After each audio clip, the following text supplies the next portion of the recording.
Hello बच्चों, let us learn next part of the grammar. व्याकरण के कितने भाग हैं? जैसे कल हमने आपको व्याकरण सिखाया था, तो व्याकरण के 3 भाग हैं। वर्ण विचार हम कर चुके हैं, वर्ण विचार भी कि वर्ण किसे कहते हैं, वर्णमाला किसे कहते हैं, वर्ण के कितने भेद हैं, स्वर के कितने भेद हैं, व्यंजन के कितने भेद हैं, ये सब हम कर चुके हैं ना। दूसरा है शब्द विचार, वाक्य विचार। तो व्याकरण के 3 भेद हैं, वर्ण विचार, शब्द विचार और वाक्य विचार। वर्ण विचार हम कर चुके, आज हम करते हैं शब्द विचार। शब्द किसे कहते हैं? वर्णों के सार्थक मिल को शब्द कहते हैं, जैसे कल, कला आदि। ये जो वर्ण होते हैं वो मिलकर कोई अर्थ निकले कभी, उसे शब्द कहते हैं। The group of letters which gives a certain meaning is called word. Group of letters English में भी शब्द को वर्ड बोलते हैं, इंग्लिश में भी। तो इंग्लिश में डेफिनेशन क्या हो जाएगी?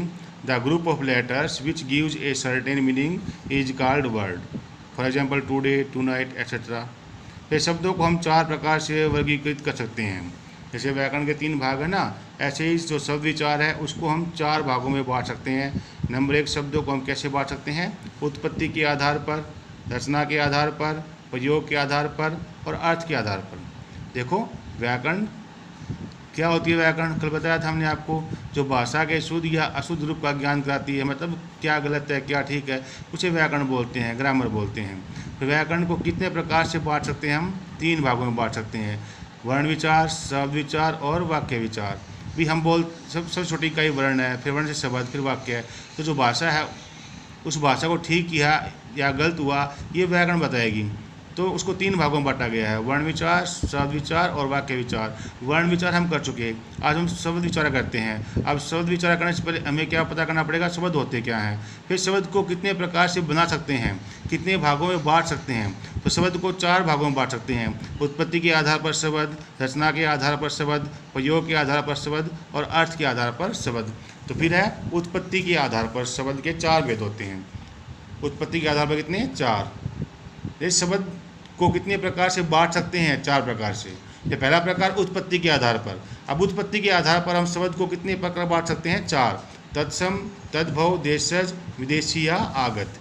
तत्सम शब्द, संस्कृत के जो शब्द ज्यों के तो हिंदी भाषा में आ गए हैं उन्हें तत्सम शब्द कहते हैं, जैसे सूर्य, सर्प आदि।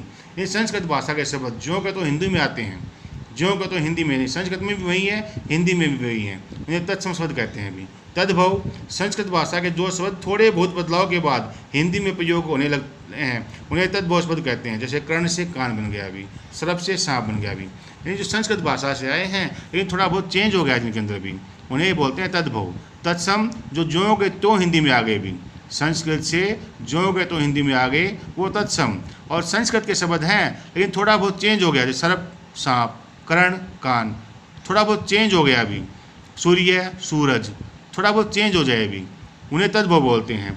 देशज शब्द, जैसे मैंने बताया था अभी, भाषा का जो वृद्ध रूप होता है वो भाषा होता है, लघु रूप होता है जो एक छोटे एरिया में बोली जाती है उसे बोली बोलते हैं, बोली या लोक भाषा।